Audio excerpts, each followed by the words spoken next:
Hello students, एक बार फिर आपका स्वागत है आपके अपने चैनल दीपक द गुरु में। बेटा, हम समांतर श्रेणी चला रहे हैं और समांतर श्रेणी में आज हम एक्सरसाइज 5.2 का सेकंड क्वेश्चन करेंगे। और इस दूसरे क्वेश्चन में आपको दो पार्ट दे रखे हैं, पार्ट फर्स्ट और पार्ट सेकंड, दोनों के चार चार ऑप्शन दिए हैं। हमें सही ऑप्शन चुनना है। बेटा, पेपर में तो हमें सही ऑप्शन पे ही नंबर मिल जाएगा, लेकिन सही ऑप्शन हमें पहले क्वेश्चन को सॉल्व किया जाता है, उसके बाद उसे निकाला जाता है। तो जैसे कि आप पहला क्वेश्चन देख रहे हो कि एक एपी दी है आपको 10, 7, 4 और कहा है इसका 30वां पद बताइए। जब भी आपसे कोई एक संख्या देते हैं कि इतनेवां पद बताइए, तो वो हमारे लिए nवें पद का काम करता है कि nवां पद बताइए। ऐसे क्वेश्चन के लिए हमें nवें पद का सूत्र लगाना होता है। तो बेटा, सबसे पहले हम इसमें क्या क्या हमें इंफॉर्मेशन दी है वो हम कलेक्ट करते हैं। तो एपी दे रखी है हमें ये 10, 7, 4। तो इसका जो पहला पद है जिसे हम क्या बोलते हैं, मैंने यहां सॉल्यूशन स्टार्ट किया, ए हमको दिया है 10। ठीक है, इसके बाद हमें जरूरत पड़ेगी डी की। तो डी बेटा, वैसे तो हम ये करते हैं कि इसमें से इसे माइनस करें या इसमें से इसे माइनस करें, माने A2 माइनस A1 या A3 माइनस A2। लेकिन यहां मैं एक से, क्योंकि एपी इन्होंने कह दिया ना, तो केवल एक ही डिफरेंस निकाल लूंगा मैं। तो मैं 7 माइनस 10 कर रहा हूं, यानी A2 माइनस A1। तो ये आपका आया माइनस का 3। ठीक है, अब कहा है इन्होंने 30वां पद, यानी ये हमें n की वैल्यू दे रखी है, nवां पद। तो 30वां पद n इज इक्वल टू 30। अब मुझे 30वां पद निकालना है। मैं पहले आपको सूत्र लगा रहा हूं जो दोनों क्वेश्चन में काम करेगा। तो nवां पद होता है an बराबर a plus n minus 1 D. अब इसमें हम सारी चीजों की वैल्यू रखेंगे।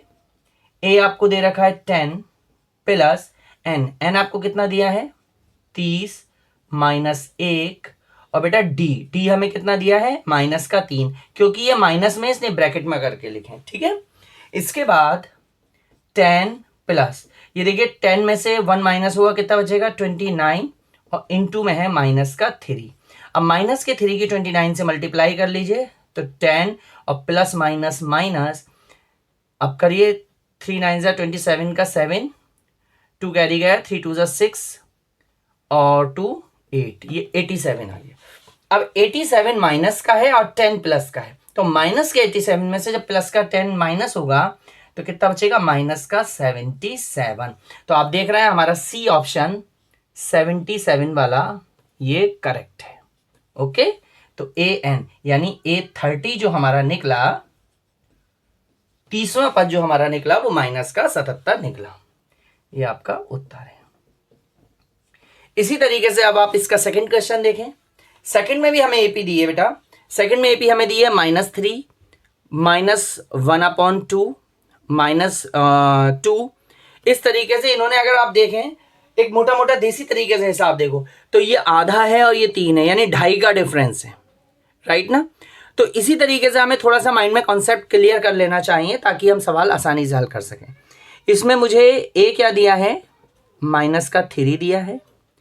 मुझे डी दिया है, तो मैं A2 में से A1 यानी दूसरे पद में से पहला पद माइनस कर लेता हूं, -1/2 माइनस और माइनस का 3। तो बच्चे इसे सॉल्व करेंगे यहाँ पे, -1/2 माइनस माइनस प्लस 3। ठीक है, तो ये माइनस का 1 है और प्लस का 2 3 जा 6/2, यानी अगर आप देखें तो 6 में से 1 गया, ये 5/2। ये आपका डी निकल के आया। ठीक है ना, डी आपका कितना निकल आया 5/2।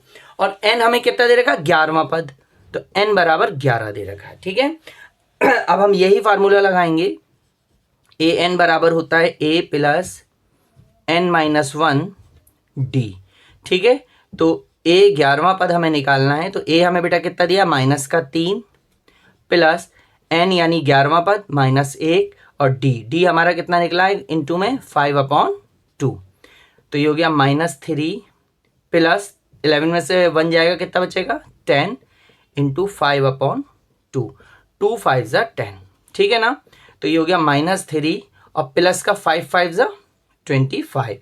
अब 25 में से 3 माइनस करेंगे तो प्लस का 25 है, माइनस का 3 है, तो प्लस का 22 बचेगा। कितना बचेगा बेटा, A11 जो है वो प्लस का 22 आ गया। ठीक है, ये आपका उत्तर हो गया, यानी इसमें आपका ऑप्शन बी जो है वो करेक्ट है। ठीक है।